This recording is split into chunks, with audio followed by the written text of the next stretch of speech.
जी ख़वातीन व हज़रात, मैं डॉक्टर अकील जावेद एजे हेल्थ टीवी की तरफ से हाजिर हूँ। यूट्यूब चैनल है। जो दोस्त नए हैं इस चैनल पे उनसे गुजारिश है कि चैनल को सब्सक्राइब कर दें, और जो पुराने लोग हैं वो ज़ाहिर है ऑलरेडी चैनल पे मौजूद हैं, उनका मैं शुक्रिया अदा करता हूँ कि बड़े शौक़ से और बड़े इन्हमाक से मेरा प्रोग्राम देखते हैं।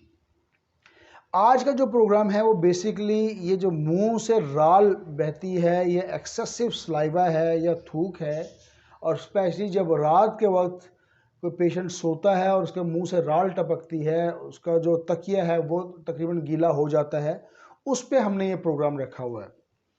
अच्छा, ये इसको मेडिकल टर्मिनोलॉजी में वैसे तो ठीक है जी, थूक का आना, सलाइवा ज़्यादा आना, रात में बिस्तर पे आप सोए हुए हैं और तकिया आप गीला कर देते हैं, तो थूक, एक्सेसिव सलाइवा आप इसको कह सकते हैं। लेकिन इसकी जो मेडिकल टर्मिनोलॉजी है उसको डूडलिंग कहते हैं। ये इसका स्पेलिंग आप स्क्रीन पे चेक कर सकते हैं। अच्छा, इसके इश्यूज भी को होंगे। बेसिकली होता ये है कि मुंह में ऐसे मसल्स होते हैं जो कि थूक या सलाइवा को कंट्रोल करते हैं, यानी कि वो ना ज़्यादा बन पाए ना कम बन पाए, एक बैलेंस मकदार में हो। वो मसल्स उनको कंट्रोल करते हैं। बाज़ औक़ात वो अंडर डेवलप्ड यानी कि मुकम्मल डेवलप नहीं हो पाते, तो उसकी वजह से ये प्रॉब्लम क्रिएट हो जाती है। घबराने की इसमें ज़रूरत नहीं है, बिल्कुल नॉर्मल चीज़ है। इसमें कोई मेडिकल कंडीशन खुदा ना खास्ता मतलब ये नहीं होगी कि कोई प्रॉब्लम हो जाएगा तो क्या होगा, खुदा न खास्ता कोई लाइफ थ्रेटनिंग नहीं है या कोई और मसले मसाइल नहीं है। हाँ, ये है कि ज़ाहिर है एक्सेसिव जब सलाइवा बनता है तो आप थूकते हैं, इधर थूकते हैं, उधर थूकते हैं, या रात को तकिया गीला हो जाता है तो उसमें गंदगी वाला आंसर या थोड़ा सा मतलब इसको आप, मैं क्या बताऊं कि मतलब कराहट महसूस होती है दूसरे लोगों को, ख़ुद को भी होती है लेकिन दूसरे लोगों को ज़्यादा होती है। तो ब्रीदिंग, ज़ाहिर है जो ब्रीदिंग है, सांस का मसला इसमें है बेसिकली। अच्छा, होता क्या है कि जो पेशेंट्स होते हैं जिनके मुंह से रात को एक्सेसिव सलाइवा निकलता है, ये रात को सोते वक्त नाक की बजाय मुंह से सांस लेते हैं।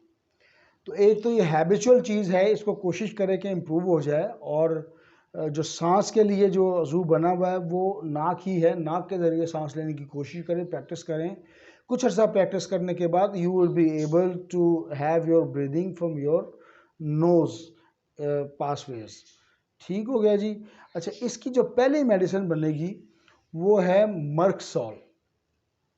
मर्कसॉल बहुत अच्छी रेमेडी है, लेकिन मर्कसॉल का एक इसमें मैं प्रॉपर्टी बता दूं कि वो जब भी पेशेंट होगा तो मर्कसॉल में मुंह के मसले मसाइल, छाले और इस किस्म की चीज़ें मौजूद होती हैं, तो उसको ज़रा आपने ज़हन में रखना है। दूसरी मेडिसिन है लाइसिन है जी।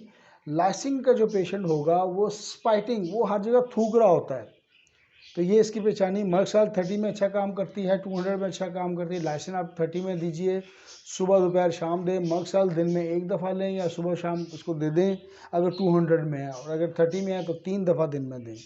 5 से 7 कतरे औरल दे दें या थोड़े से पानी में शामिल कर लें, इट मेक्स नो डिफरेंस। उसके बाद एक मेडिसिन है ब्राइटा कार्ब।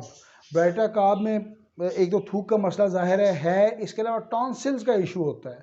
तो ब्राइटा कार्ब को आपने याद रखना है कि गले में अगर टॉन्सिल्स की हिस्ट्री है या मसला है तो ब्राइटा कार्ब इस्तेमाल कीजिएगा। सलेशिया 200 में भी अच्छा काम करती है, 30 में भी अच्छा काम करती है।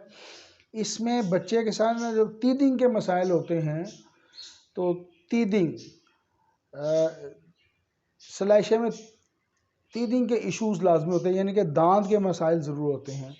उसके बाद जो एक मेडिसिन है ड्रूलिंग के लिए वो है बोरक्स। एक अच्छी मेडिसिन है ड्रूलिंग के लिए। बोरक्स 30 में अच्छा काम करती है। बोरक्स में माउथ अल्सर्स होते हैं, और इसको आपने इसी तरह याद रखना है कि जब माउथ अल्सर हो, मुंह में मतलब अल्सर्स बन रहे हो, तो आप इसको आजमा सकते हैं। उसके बाद एक और मेडिसिन काली आयोडीन अच्छी है। इसमें अल्सर्स होते हैं, लेकिन अल्सर जो है वो वाइट कलर के होते हैं। तो बोरक्स 30 में और काले आयोडीन भी आप 30 में इस्तेमाल करवा सकते हैं, सुबह दोपहर शाम। तो मैं doctor Aqeel Javed 409 Usama block, नश्तर colony, सेहत होम्योपैथिक से आपसे इजाज़त चाहूँगा। ये प्रोग्राम जूनियर डॉक्टर्स और स्टूडेंट्स के लिए है, पेशेंट को अगर कोई मसला है तो व्हाट्सएप पे हमसे रब्ता करें और सिर्फ वॉइस नोट के थ्रू रब्ता करें। Thank you.